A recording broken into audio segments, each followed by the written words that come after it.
Cubs looking to reduce their magic number to clinch the wild card, but back-to-back losses to Cincinnati aren't going to help them get there. Daniel Palencia is out indefinitely. The Cubs bullpen, Porter Hodge, another rough outing.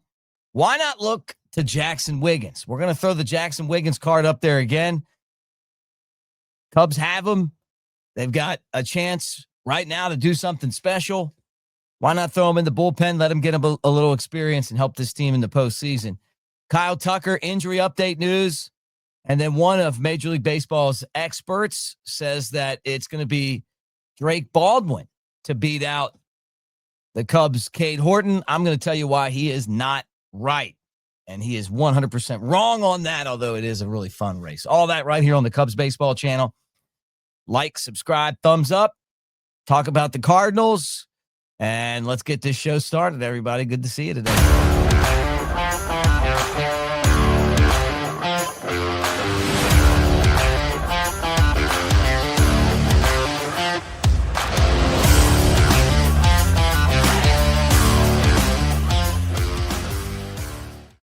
What do you say, everybody? Mick Gillespie, Cubs Baseball channel. It's great to see you guys today. And let me remind you that we are presented today by the community, and that is AveD. That's our spot, Mick Nation.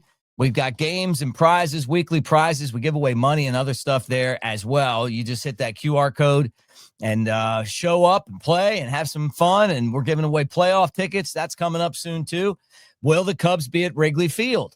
I think they will, but they didn't help themselves with another loss, and that happened in Cincinnati, and the Reds are trying to stay alive. They're a game and a half back in the wild card race, but the Cubs unable to get things done for a second straight night after clinching. They had one heck of a party before they left Pittsburgh, and now it's time to kind of get back on track again, but Shota Imanaga gave up a lot of home runs in this game, and, in a park that was more Cubs than Reds, the Reds were a winner. So at the time of recording, and I'm going to keep an eye on, I do the show the night before, so you guys know that. Sometimes I do it in the morning.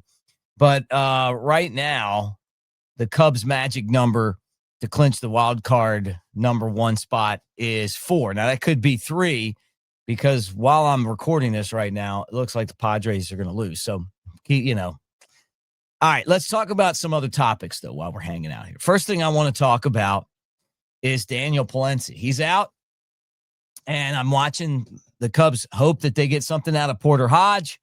He's been very inconsistent. I'm telling you, they need to think about Jaxon Wiggins. Jaxon Wiggins, one of their top prospects, hasn't pitched in the major leagues yet. I don't know why, and there could be some reasons why. But I don't know why the Cubs haven't thought about using him out of the pen. Now, I'm sure that they project him as a starter down the road, but the kid could be getting big outs in the postseason for the Cubs this year, right? He was a second-round pick 68 overall by the Cubs in 2023 out of Arkansas. Big thing for him has been staying healthy. 6'6", 225, 23 years old, fireballer, 3-3 record, 1.95 ERA, and he had 91 strikeouts in 74 innings. Now, that was all as a starter, but I'm just telling you right now, mark my words, if they put the guy in the bullpen, he'd be really good at it. Now, you're taking a chance. Obviously, you're talking about a guy that's never pitched in the big leagues. That fastball plays. Okay. And then when you mix in the other pitches, you're only getting 3 outs. They've invested so much into this season. And I know you got to think next year and the year after that and the year after that. But I can remember Theo Epstein saying, every playoff appearance is precious. You just don't know what you're going to have if you're going to be back the next year. And you want these guys to get experience, which is one of the reasons I feel like Cade Horton needs to start one of these games, but also because he's really good. Jaxon Wiggins is another one of these guys. If they gave him a chance, he could help. And so I look at this bullpen, and without Palencia, how's that going to play, right? Now, Kyle Tucker actually had some positive news. And, he's dealing with this left calf strain, and he was put on the IL September 9th, retroactive to the 6th. But remember, it was like the 2nd that he played, and then wasn't really right after that. But Craig Counsell said that he had a good day. The goal is to have him back in some games before the playoffs. Cubs got to have this guy.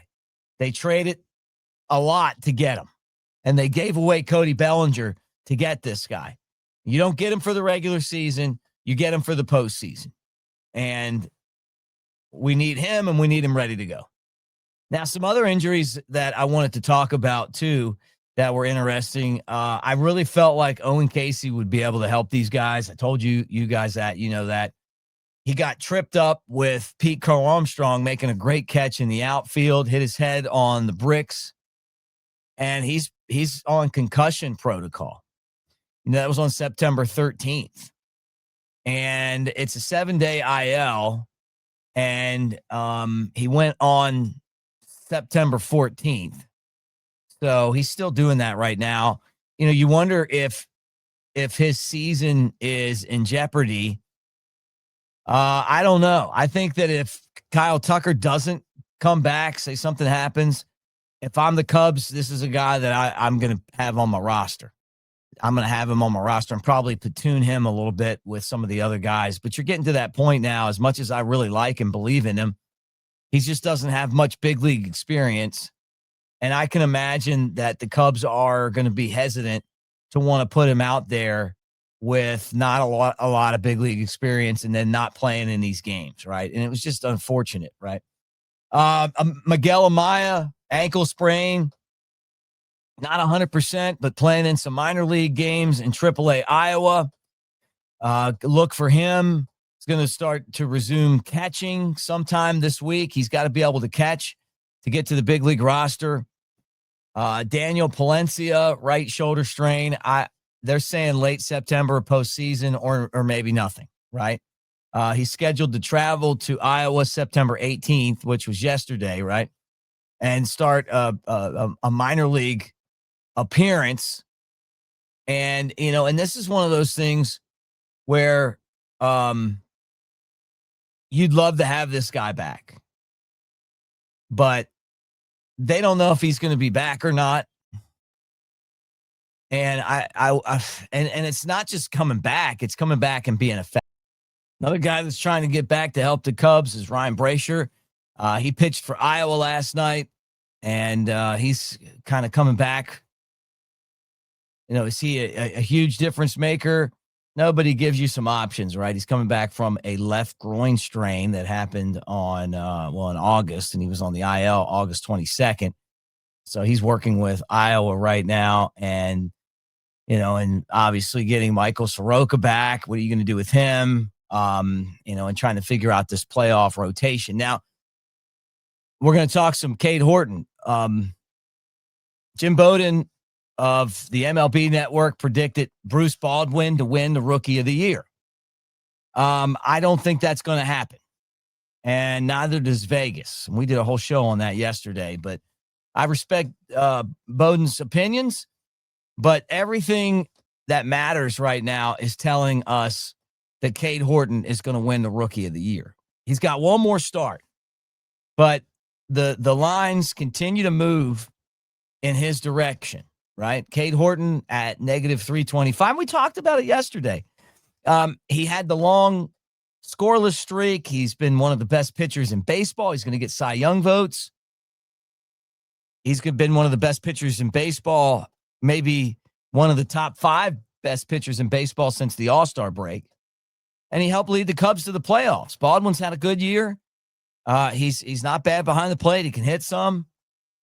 But at plus 210 and Horton at negative 325, one more of those Horton-type outings, and I think I already told you I think he's going to win.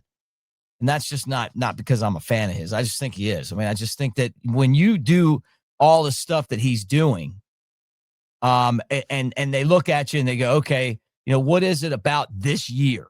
And you're like, well, I beat Paul Skeens twice. My team made the playoffs. I'm the best pitcher on the team, at the end of the year. went 29 innings without giving up a run, and you play for the Cubs, yeah, I think you're going to get it. So interesting. Now, the word on the street is he's only going to pitch one more game. They're going to bounce him back. He's going to have one more start, and that's it. So he could have started twice, but I think there's a couple reasons for that. First off, you got to decide. He could go game one. I could see that happening. You put your best pitcher out there, it's been him. Show to get knocked around. Talking about Boyd's been knocked around, and Horton's been Mr. Consistency. So, however it goes, he's pitched more innings this year than he has ever, and he's got some more huge innings coming up, and they're going to slow him down and give him a little bit of rest, and that's probably a good idea. Now, the last thing I wanted to get into today was Nico Hoerner chasing the batting title. And after the game was over and the dust settled, Nico was batting 300. So that means that Nico is 5 points behind Trey Turner. Turner of the Phillies is injured. He's out. And with a hamstring, we might not see him again. So, Nico had it up to 303. It's going to be tough to pick up 5 points, but at least the only good part about it is at least the bar isn't moving, right? But he was 1 for 5 in the game yesterday with a run scored and a strikeout. So he's still bad. He's one of only 2 guys in the entire NL hitting over 300. So we'll keep an eye on that as we go. Hey, please like and subscribe as we try to get to the postseason. Thinking about doing some live shows. We did one the other day when the Cubs clinched. We'll do some more. If hopefully we'll have some good news on Kyle Tucker. Some of you guys, I read the comments. Somebody's like, why did you guys have in the short video that you did only strikeouts for him? Look, I don't make those, but they're just, it's not that they're trying to make him look bad on the video. Okay. You just get a clip and throw it in there. I'll tell our guy to put some home runs in there next time. Make everybody happy. He hit a lot of those, and I'm a believer. All right, Cubs and Reds to wrap up the series in Cincinnati. The Reds, these are huge games for the Reds because they're trying to stay in the hunt. And for the Cubs, it's just trying to get a little bit closer to wrapping up home field advantage. I think that the Cubs could scuffle some, and I think they're still going to have it. I mean, they just have such a big lead in that race, which is a good thing for the Cubs. But when you look at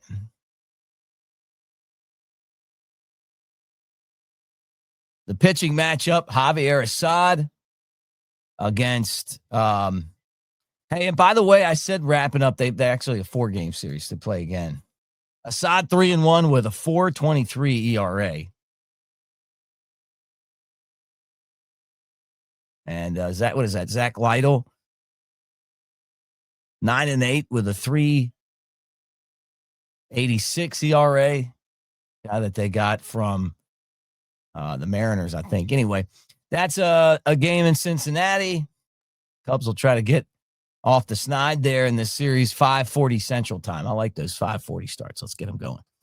Anyway, look, again, we got hats, we got shirts. They're ordered, they're coming, and we're going to give them away on our D community site, Mick Nation. Guys, make sure you're part of that.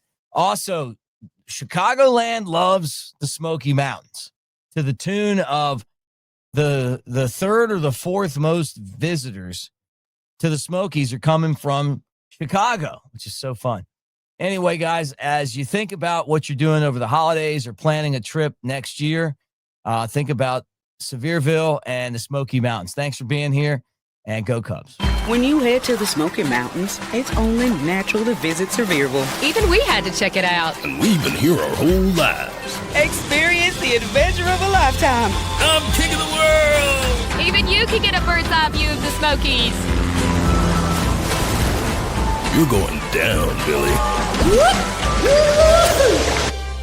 Whoa. Your Smokies start here.